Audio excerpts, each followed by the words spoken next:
Hello नमस्कार दोस्तों, स्वागत है आपका हमारे YouTube channel are Kamlesh academy पे। तो दोस्तों, जैसा कि आपको पता है, इस वीडियो में हम पढ़ने वाले हैं जनरल साइंस के बेसिक स्टैटिस्टिक्स के क्वेश्चन, जो आपके आने वाले हर परीक्षाओं के लिए बहुत इंपॉर्टेंट होते हैं। तो आइए वीडियो को शुरू करते हैं क्वेश्चन के साथ। आपके सामने पहला क्वेश्चन है, किस अम्ल की उपस्थिति मानव पेट में होती है? यानी कि आपके मनुष्य के पेट में कौन से अम्ल पाए जाते हैं, कौन इसमें से चारों में से कौन से अम्ल पाए जाते हैं? पिक्रिक अम्ल, नाइट्रिक अम्ल, हाइड्रोक्लोरिक अम्ल, सल्फ्यूरिक अम्ल। तो इस क्वेश्चन का सही आंसर है सल्फ्यूरिक अम्ल तो होगा नहीं, हाइड्रोक्लोरिक अम्ल। ठीक है, HCl जिसको कहते हैं, HCl, यानी हाइड्रोजन क्लोराइड इसको कह सकते हैं। यानी कि मनुष्य के पेट में कौन सा अम्ल पाया जाता है? HCl, हाइड्रोक्लोरिक अम्ल। आगे देखते हैं, चेचक होने का क्या कारण होता है? इसमें से कौन सा ऑप्शन सही है? चेचक का, जो इसको स्मॉल पॉक्स कहते हैं इंग्लिश में, उसके होने का क्या कारण होता है? कौन से वायरस की वजह से होता है? Myxo virus, varicella virus, rubeola virus या वेरिओला वायरस। तो इस क्वेश्चन का सही आंसर है वेरिओला वायरस। ओके, आगे देखते हैं, स्टोरेज युक्त यूएसबी का विस्तारित रूप, यानी कि यूएसबी का फुल फॉर्म बताइए। ये कंप्यूटर से क्वेश्चन संबंधित है, हालांकि ये विज्ञान में भी आता है ना। तो यूएसबी का जो फुल फॉर्म है, हो जाएगा यूनिवर्सल सीरियल बस, यूनिवर्सल सर्विस बस, यूनिवर्सल सोशल बस, यूनिवर्सल सैटेलाइट बस। तो इस क्वेश्चन का राइट आंसर है यूनिवर्सल सीरियल बस, पहला ऑप्शन। ओके, अगला देख लेते हैं, एक बार सांस लेने की क्रिया में कितने सेकंड का समय लगता है? ठीक है, एक बार सांस लेने की क्रिया में कितने सेकंड का समय लगता है? इस क्वेश्चन का सही आंसर हो जाएगा 5 सेकंड। ओके, अगला क्वेश्चन देखते हैं, मनुष्य के शरीर में लगभग कितने बाल होते हैं? इस क्वेश्चन का आंसर बताइए, मनुष्य के शरीर में लगभग कितने बाल होते हैं? इसका राइट आंसर है लगभग 50 लाख होता है। ठीक है, तो राइट आंसर हो जाएगा इसका 50 लाख। ओके, आगे देखते हैं,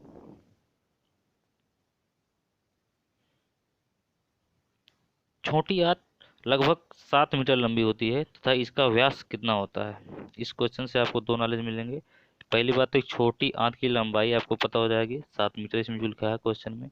और उस जो आंत है उसका जो व्यास होता है, ठीक है, डायामीटर, वो कितने सेंटीमीटर का होता है? इनमें से 2.5 सेंटीमीटर, यानी कि 2.5, 2.6, 2.7, 2.9। इसमें से एक ऑप्शन कौन सा सही है? ऑप्शन नंबर पहला, 2.5 सेंटीमीटर। छोटी आंत की लंबाई 7 मीटर होती है, ये भी याद रखिएगा। लगभग 6 से 7 मीटर होती है, यहाँ पर 7 मीटर दिखाया गया है। ओके, अगला देखते हैं, हृदय की रक्त पंप करने की क्षमता प्रति मिनट कितनी होती है? यानी कि आपका जो हार्ट है, हृदय है, दिल है, 1 मिनट में कितना लीटर ब्लड जो है पंप करता है? तो इस क्वेश्चन का राइट आंसर है 4.5 किलोमीटर, यानी कि 4.5 किलोमीटर, 4.5 लीटर प्रति मिनट, सॉरी, हाँ, 4.5 लीटर प्रति मिनट। यानी आपका जो हृदय है, मनुष्य का हृदय होता है, 1 मिनट में 4.5 लीटर ब्लड पंप करता है। आगे देखते हैं, एक बार सांस अंदर लेने में सामान्य वयस्क लगभग कितना हवा अंदर लेता है? यानी कि जब हम सांस लेते हैं, तो जब सांस लेते हैं तो हमारे अंदर कितनी हवा जाती है, कितने ml की? तो इस क्वेश्चन का राइट आंसर है 500 ml। ठीक, मिली इसको कहते हैं। आगे देखते हैं, गुर्दे का भार लगभग कितना होता है? गुर्दा मतलब किडनी, ठीक है, किडनी का भार कितना होता है? तो किडनी का भार होता है 150 ग्राम, 150 ग्राम। इसका राइट आंसर हो जाएगा सी। अगला देखते हैं, वह स्त्री जिसने कभी संतान को जन्म ना दिया हो, उसके गर्भाशय का भार कितना होता है? 50 ग्राम, 55 ग्राम, 60 ग्राम, 65 ग्राम। तो क्वेश्चन में ये है कि वह स्त्री जिसने कभी संतान को जन्म ना दिया हो, ठीक है, यानी कि इस क्वेश्चन का जो आंसर हो जाएगा 50 ग्राम। ओके, और जो स्त्री संतान को जन्म दे देती है, उसके बाद तो उसके गर्भाशय का वजन बढ़ जाता है, तो उसके गर्भाशय का वजन 100 ग्राम हो जाता है। हो सकता है वो क्वेश्चन आगे आपको मिलेगा। आगे देखते हैं, मनुष्य में लिंग निर्धारण निर्भर करता है किस पर? तो ये तो सिंपल सी बात है, क्या हो जाएगा इसका आंसर, पुरुष के क्रोमोसोम पे। ओके, आगे देखते हैं। मनुष्य के सौंदर्य के अध्ययन को क्या कहते हैं? जो मनुष्य का सौंदर्य अध्ययन है उस किताब का नाम क्या है, उस अध्ययन को क्या कहते हैं? कैलोलॉजी। ठीक है, मनुष्य के सौंदर्य के अध्ययन को कैलोलॉजी कहते हैं। अगला क्वेश्चन देखते हैं। स्वप्न के अध्ययन को क्या कहते हैं? स्वप्न के अध्ययन को कहते हैं ओरिनोलॉजी। ओके, स्वप्न के अध्ययन को ओरिनोलॉजी कहा जाता है। अगला देखते हैं। सोते वक्त मनुष्य का आरबीसी कितने प्रतिशत कम हो जाता है? जब हम सोते हैं तो हमारे अंदर ब्लड में जो तीन पदार्थ पाए जाते हैं, आरबीसी, डब्ल्यूबीसी एंड प्लेटलेट्स, तो इसमें सोते वक्त किस आरबीसी में कितना परसेंट का कमी हो जाता है? इस क्वेश्चन का आंसर हो जाएगा ऑप्शन नंबर डी, यानी 5%। ओके, डब्ल्यूबीसी का पूरा नाम क्या है? डब्ल्यूबीसी का पूरा नाम क्या है बताइए? जो हमने बताया ना कि ब्लड में तीन पदार्थ पाए जाते हैं, RBC, WBC and blood platelets, तो तीनों का नाम भी आप याद रखिएगा। आरबीसी का मतलब होता है रेड ब्लड कार्पुस्कल्स, उसको इंथ्रोसाइट भी कहा जाता है आरबीसी को। और डब्ल्यूबीसी का पूरा फॉर्म है वाइट ब्लड कार्पुस्कल्स, जिसको ल्यूकोसाइट भी कहा जाता है, और ब्लड प्लेटलेट्स को कहते हैं थ्रोम्बोसाइट। तो इस क्वेश्चन का पूरा नाम क्या है? डब्ल्यूबीसी का पूरा नाम क्या है? White blood कार्पुस्कल्स। ओके, अगला देखते हैं। कंप्यूटर के मेमोरी में डाले गए कार्य को कौन प्रदर्शित करता है? इस क्वेश्चन का आंसर हो जाएगा मॉनिटर। जैसे टीवी है या फिर कोई मोबाइल है आपका, तो आपको जो प्रदर्शित करता है, डिस्प्ले ही प्रदर्शित करता है, डिस्प्ले को ही मॉनिटर कहा जाता है। तो इसमें जो क्वेश्चन पूछा है कंप्यूटर में कि कंप्यूटर की मेमोरी में डाले गए कार्य को कौन प्रदर्शित करता है? प्रदर्शित करना, दिखाता है, दिखाने का काम डिस्प्ले करता है ना, तो उसको मॉनिटर कहते हैं। ओके, इस क्वेश्चन का आंसर कौन सा हो जाएगा? मॉनिटर। ओके, आगे देखते हैं। विकसित होने पर रीढ़ की कुल हड्डियों की संख्या कितनी होती है? विकसित होने पर रीढ़ की कुल हड्डियों की संख्या कितनी होती है? देखिए, इस क्वेश्चन का आंसर हो जाएगा 26। मतलब विकसित होने पर रीढ़ की कुल हड्डियों की संख्या कितनी हो जाती है? 26 होती है। और स्टार्टिंग में, यानी जब बच्चा पैदा होता है या नवजात शिशु होते हैं, तो उसमें अभी तो इस क्वेश्चन का आंसर 26 है, आगे जो आप हो सकता है मिले या ना मिले, लेकिन फिर भी आप जानते रहिए विकसित होने पर रीढ़ की कुल हड्डी 26 होती है। लेकिन जब नवजात शिशु रहता है या मतलब नया में पैदावारी रहती है बच्चों की, तो उसमें रीढ़ की हड्डी की संख्या अधिक होती है, 33 होती है। हो सकता है वो क्वेश्चन आगे मिले आपको। देखिए, मनुष्य के शरीर में कुल कितनी हड्डियों की संख्या होती है? मनुष्य के शरीर में कितनी हड्डियों की संख्या होती है? देखिए, इस क्वेश्चन का आंसर हो जाएगा ऑप्शन नंबर, शरीर में हड्डियों की संख्या 29 होता है। ठीक है, अगले देखते हैं। विटामिन के की कमी से होने वाला रोग, इस क्वेश्चन का आंसर से बताइए। विटामिन के की कमी से होने वाला रोग। विटामिन से संबंधित प्रश्नों को प्रश्न एग्जाम में कई बार पूछा जाता है, बार बार पूछा जाता है, और बहुत इंपॉर्टेंट चैप्टर है, बहुत इंपॉर्टेंट टॉपिक होता है, अपने विज्ञान में मायने रखता है।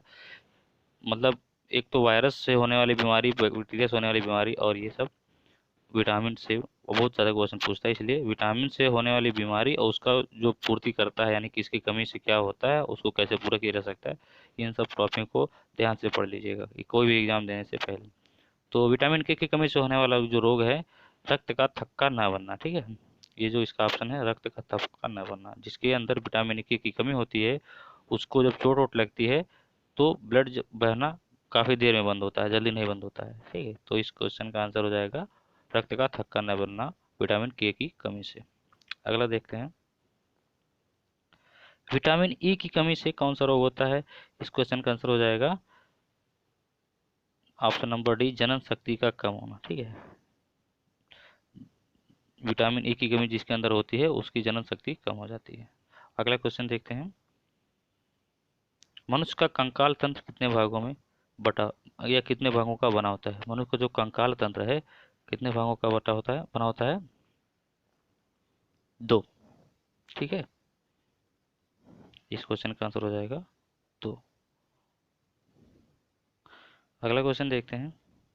मनुष्य के मस्तिष्क का वजन कितना होता है? तो इस क्वेश्चन का आंसर हो जाएगा 1400 ग्राम। मनुष्य के जो मस्तिष्क होता है उसका वजन होता है 1400 ग्राम। अगला देखते हैं, मनुष्य का तंत्रिका तंत्र कितने भागों में बटा होता है?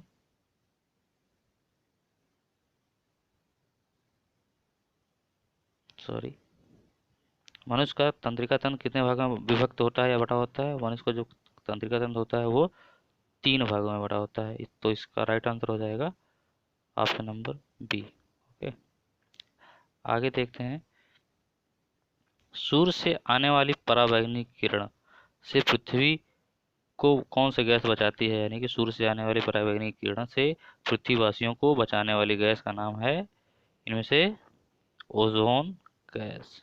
ठीक है, अगला क्वेश्चन देखते हैं, निम्न में से किस रोग के वाहक मच्छर नहीं है? यानी कि मच्छर की वजह से इसमें से कौन सा रोग नहीं होता? मलेरिया होता है, डेंगू होता है, फीलबाम होता है, टाइफाइड नहीं होता है। तो इस क्वेश्चन का आंसर हो जाएगा टाइफाइड। अगला देखते हैं, वायरस जनित रोगों का समूह है, यानी कि इसमें से कौन सा ऐसा जो समूह दिया गया है, ग्रुप दिया है, hepatitis M, typhoid, polio, dengue, rabies and tetanus, खसरा एवं हैजा, इसमें से 2 जो रोग दिए गए हैं वो वायरस से होते हैं, उसको छांटना है। यानी कि इस क्वेश्चन का जो राइट आंसर हो जाएगा पोलियो एंड डेंगू।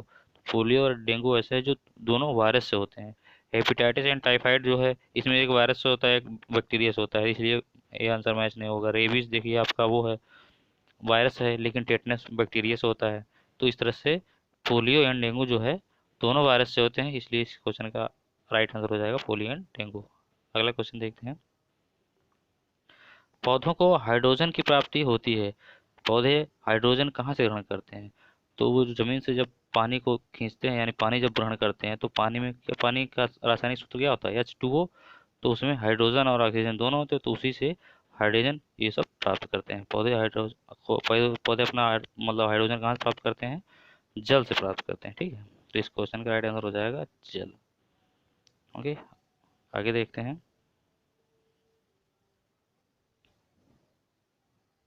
बीज सुधार का प्रमुख उद्देश्य क्या होता है?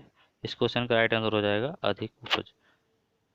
जो हम लोग अच्छे बीज लेते हैं वो अधिक उपज की वजह से तो लेते हैं। बीज सुधार का जो प्रमुख उद्देश्य होता है अधिक उपज। ठीक है, अगला क्वेश्चन देखते हैं, निम्न में से सबसे छोटा पुष्प कौन सा है? निम्न में से सबसे छोटा पुष्प कौन सा है? ऑप्शन नंबर बी, यानी वुल्फिया। सबसे छोटा पुष्प इसको कहते हैं, वुल्फिया को। अगला और लास्ट क्वेश्चन है, निम्न में से सबसे बड़ा फल कौन सा है? फल, वो देखिए ऊपर पुष्प था यानी फूल, और यहाँ पर फल पूछा गया है। तो सबसे बड़ा फल जो होता है, इस क्वेश्चन का राइट आंसर हो जाएगा लोडोसिया। ठीक है, इस क्वेश्चन का जो राइट आंसर है लोडोसिया है। तो बस आज की वीडियो में बस इससे इतना क्वेश्चन था, और हमने पिछले वीडियो में आपसे एक क्वेश्चन पूछा था, और वो क्वेश्चन क्या था कि भारत का कौन सा ऐसा राज्य है जहां पर एक दिन के सीएम नियुक्त किए गए थे, और उस सीएम का नाम बता दीजिए। तो हम इस वीडियो में उस क्वेश्चन का आंसर दे देते हैं। भारत का एक राज्य है उत्तराखंड। ठीक है, उत्तराखंड में एक दिन के सीएम नियुक्त किए गए थे, उस सीएम का नाम है सृष्टि गोस्वामी, एक महिला है। तो उस अभी इस बात को ध्यान रखिएगा, अगर पिछला वीडियो आप नहीं देखे हैं तो प्लेलिस्ट में जाके देख लीजिएगा। ओके, ये वीडियो देखने के लिए आपका बहुत बहुत धन्यवाद।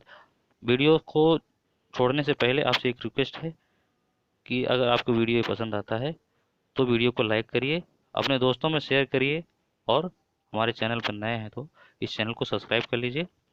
Okay, bye bye, thank you.